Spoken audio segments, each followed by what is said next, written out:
Jesus, tendo chamado seus 12 discípulos, deu-lhes poder para expulsar espíritos imundos e curar todas as doenças e males.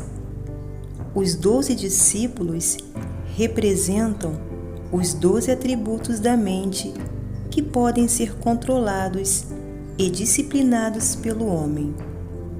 Quando disciplinados, eles sempre obedecerão ao comando de quem os disciplinou. Estes 12 atributos no homem são os potenciais de cada mente. Quando indisciplinados, as suas ações desordenadas se assemelham mais às ações de uma multidão desorientada do que às táticas de um exército treinado e disciplinado. Todas as instabilidades e confusões que envolvem o homem podem ser atribuídas diretamente a estes 12 atributos que são mal controlados pela mente humana em seu estado atual de inércia. Até que eles sejam despertados e disciplinados, eles permitirão que cada boato, sensação ou emoção os abalem. Quando os 12 estiverem disciplinados e sob controle, aquele que o fizer dirá a eles: já não vos chamo de servos, porque o servo não sabe o que faz o seu senhor, mas eu vos chamo de amigos, pois tudo o que ouço de meu Pai eu compartilho convosco. Ele saberá que de agora em diante, cada característica da mente que ele conseguir disciplinar será um amigo e aliado que irá protegê-lo. Os nomes dos 12 aspectos revelam as suas naturezas. Esses nomes não são dados a eles até que eles possam ser chamados ao discipulado. Eles são Simão, que mais tarde foi chamado de Pedro, André, Tiago, João, Felipe, Bartolomeu, Tomé, Mateus, Tiago, filho de Alfeu, Tadeu, Simão o Zelote e Judas. O primeiro aspecto a ser chamado e disciplinado é Simão, ou a capacidade de saber escutar. Esta faculdade, quando elevada ao nível de um discípulo, permite que apenas determinadas impressões cheguem à consciência, apenas aquelas das quais os ouvidos são instruídos a deixarem entrar. Não importa o que a sabedoria do homem venha a dizer ou o que a evidência dos seus sentidos lhe mostre, se tais sugestões e ideias não estiverem de acordo com o que ele ouve, ele permanecerá intransponível. Essa faculdade, quando instruída pelo Senhor, sabe que cada sugestão que ela permitir entrar pelos portões do céu, os ouvidos, irá chegar ao seu Senhor e Mestre, a consciência, e deixará a sua impressão. E esta impressão, com o tempo, se tornará uma expressão. A instrução para Simão é que ele garanta que somente visitantes dignos e honrosos entrem no templo do Senhor, a consciência. Nenhum erro seu passará por despercebido e nem será escondido de seu mestre, pois cada expressão na vida mostrará ao seu Senhor quem ele consciente ou inconscientemente recebeu. Quando Simão se mostrar ser um discípulo fiel e verdadeiro através de seu trabalho, em seguida ele receberá o sobrenome de Pedro ou Pedra, o discípulo impassível que não pode ser subornado ou coagido. Não importa qual seja o visitante, ele será chamado pelo seu Senhor como Simão Pedro, aquele quem ouve fielmente as ordens do Senhor e que além delas nada escuta. Este Simão Pedro é aquele quem descobre o Eu Sou como Cristo, e por causa desta sua descoberta lhe são entregues as chaves do céu, e sobre esta pedra se edifica o templo de Deus. As construções devem ter bases sólidas, e somente uma audição disciplinada pode, ao perceber que o Eu Sou é Cristo, permanecer firme e inabalável, sabendo que eu sou Deus e além de mim não há nenhum Salvador. O segundo aspecto a ser chamado ao discipulado é André, ou coragem. Quando o primeiro aspecto, a fé em si mesmo, é desenvolvido, ele automaticamente chama o seu irmão, ou a coragem. A fé em si mesmo não pede ajuda de nenhum homem, mas sozinha e silenciosamente se apropria da consciência da qualidade desejada, e apesar da razão ou das evidências de seus sentidos provarem o contrário, ela continua fiel, esperando pacientemente com a certeza de que sua afirmação invisível será mantida, será realizada. Tal fé desenvolve uma coragem e uma força de caráter que vão muito mais além do que os maiores sonhos do homem indisciplinado, cuja fé está apenas nas coisas que vê. A fé do homem indisciplinado, na verdade, não pode ser chamada de fé, porque se lhe tomarem os medicamentos, os exércitos ou a sabedoria do homem, nos quais a sua fé é depositada, esta fé e coragem também serão tomadas. Mas para aquele que é disciplinado, o mundo inteiro poderia ser tomado, e ainda assim permaneceria fiel no conhecimento de que o estado de consciência em que ele habita irá no seu devido tempo encarnar em si. Essa coragem é o irmão de Pedro, André, o discípulo que sabe ousar, cumprir e manter a discrição. Os próximos dois a serem chamados também estão relacionados. Estes são os irmãos Tiago e João. Tiago, o justo, o juiz justo, e seu irmão João, o amado. A justiça, para ser sábia, deve ser administrada com amor, sempre oferecendo a outra face, e em todos os casos retornando o bem para o mal, o amor para o ódio, a não violência para a violência. O discípulo Tiago, símbolo de um julgamento sábio, quando promovido para o alto cargo de um juiz supremo e disciplinado, deverá manter os olhos vendados para que ele não seja influenciado pela carne e nem julgue as coisas pelas aparências.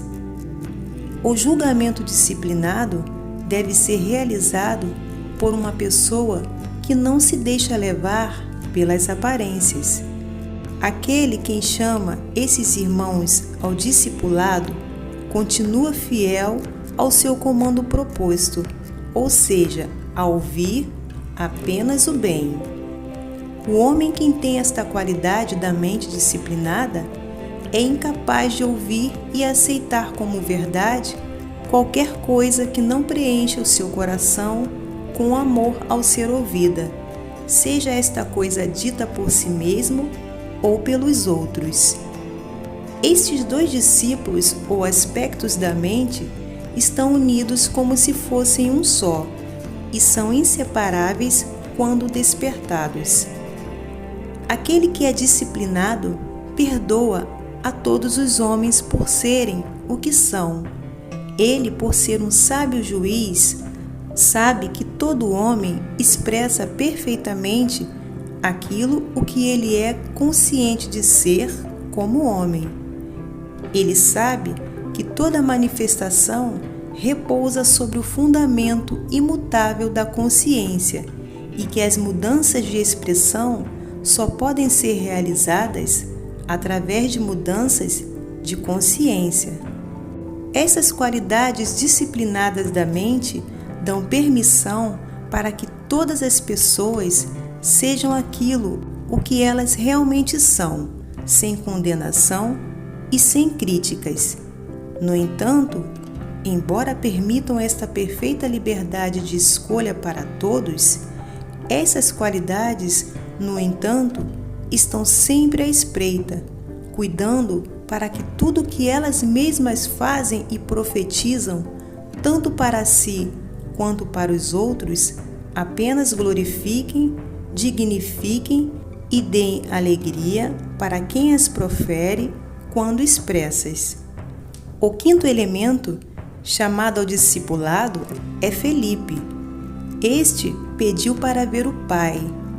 O homem despertado sabe que o Pai é o estado de consciência no qual o homem habita e que esse estado, ou Pai, só pode ser visto quando é expressado. Ele sabe que ele é a perfeita imagem e semelhança da consciência com o qual ele se identifica. Então, ele declara: ninguém jamais viu a Deus. O Filho unigênito que está no seio do Pai é quem o revela. Se vós conheceis a mim, também conheceis a meu Pai, e desde já o conheceis e o tendes visto. Disse-lhe Felipe: Senhor, mostra-nos o Pai, e isso nos basta.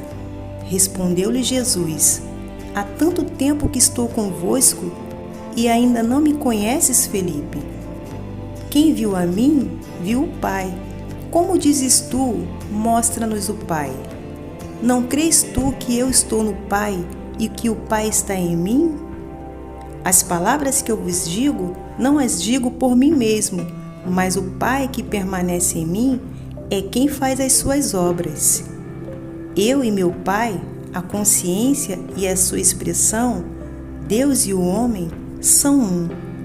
Este aspecto da mente, quando disciplinado, persiste até que ideias, ambições e desejos se tornem realidades físicas.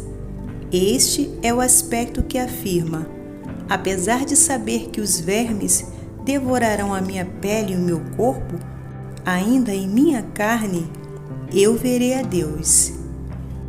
Ele sabe como manifestar a palavra, como dar forma ao que não tem forma. O sexto discípulo se chama Bartolomeu. Este aspecto é a faculdade da imaginação, cuja qualidade da mente, uma vez acordada, destaca o indivíduo da multidão. Uma imaginação desperta coloca aquele que a despertou muito acima do homem médio, dando-lhe uma aparência de um farol, uma luz em um mundo de escuridão. Nenhuma outra qualidade separa tanto o homem do homem quanto a imaginação disciplinada. Esta é a separação do joio e do trigo. Aqueles que mais contribuem para a sociedade, em sua maioria, são nossos artistas, cientistas, inventores e todas as pessoas que possuem uma vívida imaginação. Se uma pesquisa fosse feita para descobrir a razão por que tantos homens e mulheres com um bom nível de formação educacional fracassam em seus anos pós-faculdade, ou se fosse feita para descobrir o motivo da diferença do poder aquisitivo entre as massas, não restaria nenhuma dúvida de que a imaginação possui grande parte nisso. Tal pesquisa mostraria que a imaginação é o que faz alguém ser um líder, enquanto a falta dela é o que torna alguém um seguidor. Ao invés de desenvolver a imaginação das pessoas, nosso sistema educacional muitas vezes a sufoca, ao tentar colocar na mente das pessoas a sabedoria que a ele convém. Nosso sistema o obriga a memorizar uma quantidade enorme de livros, que em breve serão refutados por livros mais atualizados, e assim por diante. A educação não é dada ao se tentar colocar sabedoria dentro do homem. Seu propósito, na verdade, é extrair e revelar a sabedoria que está latente dentro dele. Você, ouvinte, coloque a Bartolomeu para o discipulado, pois apenas quando essa qualidade se juntar ao discipulado, você terá a capacidade de conceber ideias que irão te elevar além das limitações do homem comum. O sétimo é chamado de Tomé. Esta qualidade, quando disciplinada, duvida ou nega a todos os rumores e sugestões que não estejam em harmonia com o que Simão Pedro tenha sido ordenado a deixar entrar. O homem que é consciente de ser saudável, não por sua saúde hereditária, suas dietas ou do clima que vive, mas por conhecer e por ter despertado o estado de consciência em que habita, não importa quais sejam as condições em que o mundo se encontra, ele continuará a expressar a saúde. Ele poderá ouvir, através da imprensa, do rádio e dos sábios do mundo, que uma praga está varrendo a terra, e ainda assim ele permanecerá inabalável e indiferente. Tomé, o cético, quando disciplinado, negará a doença ou qualquer outra coisa que não esteja em harmonia com a consciência a qual ele pertence, para que nada tenha o poder de afetá-la.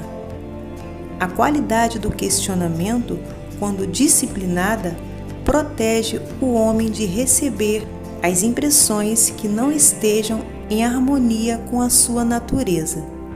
Ele adota uma atitude de total indiferença em relação a todas as sugestões que são estranhas ao que ele deseja expressar. O questionamento disciplinado não é uma luta ou um esforço, mas sim uma total indiferença. Mateus, o oitavo, é o dom de Deus. Essa qualidade da mente revela os desejos do homem como se eles fossem presentes de Deus. O homem que chama este discípulo para si sabe que todos os desejos do seu coração são um presente do céu e que eles contêm em si o plano e o poder de sua autoexpressão. Este homem nunca questiona a forma de sua manifestação. Ele sabe que o plano de expressão nunca é revelado ao homem, pois os caminhos de Deus só se revelam ao se passar por eles. Ele aceita totalmente os seus desejos como se fossem presentes já recebidos e segue o seu caminho em paz, na certeza de que eles vão acontecer. O nono discípulo é Tiago, filho de Alfeu. Ele é a capacidade de discernimento. Uma mente clara e ordenada é a voz que chama este discípulo para si. Esta faculdade percebe aquilo o que não é revelado aos olhos do homem. A clarividência é a faculdade que é despertada quando essas qualidades é desenvolvida e disciplinada. Não a clarividência de cerimônias e rituais mediúnicos, mas a verdadeira clarividência, a clareza de ver todos os aspectos de uma situação. Ou seja, este aspecto da mente tem a capacidade de interpretar aquilo que é visto. Discernimento ou a capacidade de diagnosticar é a qualidade de Tiago, filho de Alfeu. Tadeu, o 10º, é o discípulo da gratidão, uma qualidade da qual o homem indisciplinado, lamentavelmente, não possui.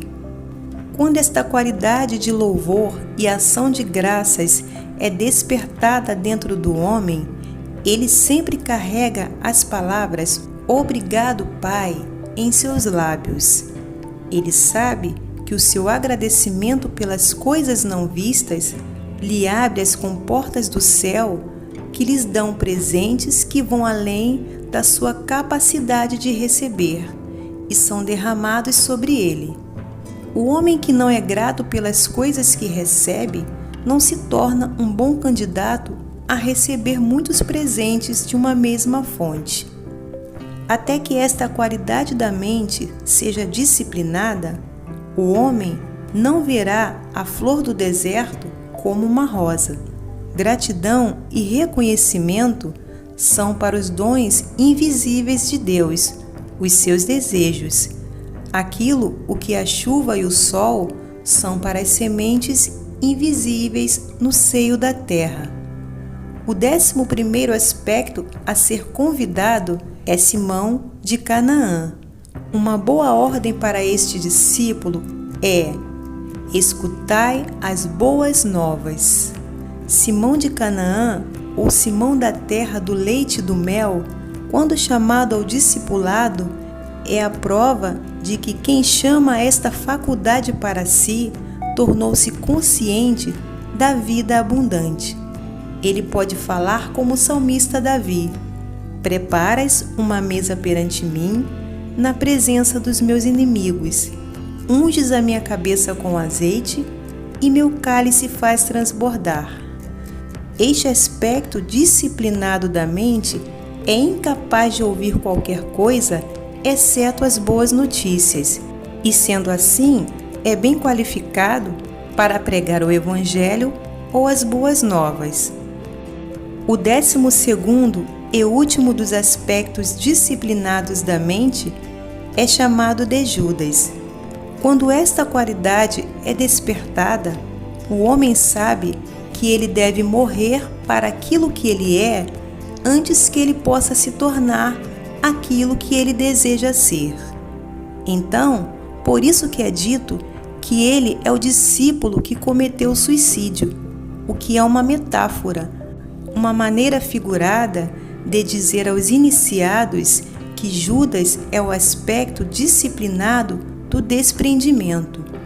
Ele é aquela pessoa que sabe que o seu eu sou, que a sua consciência é o seu salvador. Então, ele abandonou a todos os outros salvadores. Essa qualidade, quando disciplinada, dá àquele que a possui a força para o desprendimento. O homem que chamou a Judas para si aprendeu como desviar a sua atenção para longe dos problemas ou limitações e a focá-la naquilo que é a solução ou o Salvador. Em verdade eu vos digo, se alguém não nascer de novo, não pode ver o reino de Deus. Não existe maior amor do que este, alguém que entregue a própria vida pelos seus amigos. Quando o homem perceber que quando a qualidade do seu desejo for alcançada, ele salvará a ele e aos seus amigos, ele voluntariamente dará a sua vida, a sua atual concepção de si mesmo, pelos seus amigos, abandonando a consciência do que ele atualmente é consciente de ser, para assumir a consciência daquilo o que ele deseja ser. Judas, aquele a quem o mundo em sua ignorância o vem desmerecido, será, quando o homem despertar de seu estado indisciplinado, elevado ao alto, pois Deus é amor, e não existe maior amor do que este, alguém que entregue a própria vida pelos seus amigos. Até que o homem deixe de ser aquilo que ele é consciente de ser agora, ele não se tornará aquilo que ele deseja ser. E Judas é aquele que consegue isso através do desprendimento ou do suicídio, metaforicamente falando. Estas são as 12 qualidades que foram dadas ao homem na criação do mundo. O dever do homem é desenvolvê-las ao nível do discipulado. Quando isso for feito, o homem poderá dizer: eu te glorifiquei na terra, finalizando a obra que me entregaste para realizar. E agora, Pai, glorifica-me junto a ti, com a glória que eu tinha contigo antes que o mundo existisse.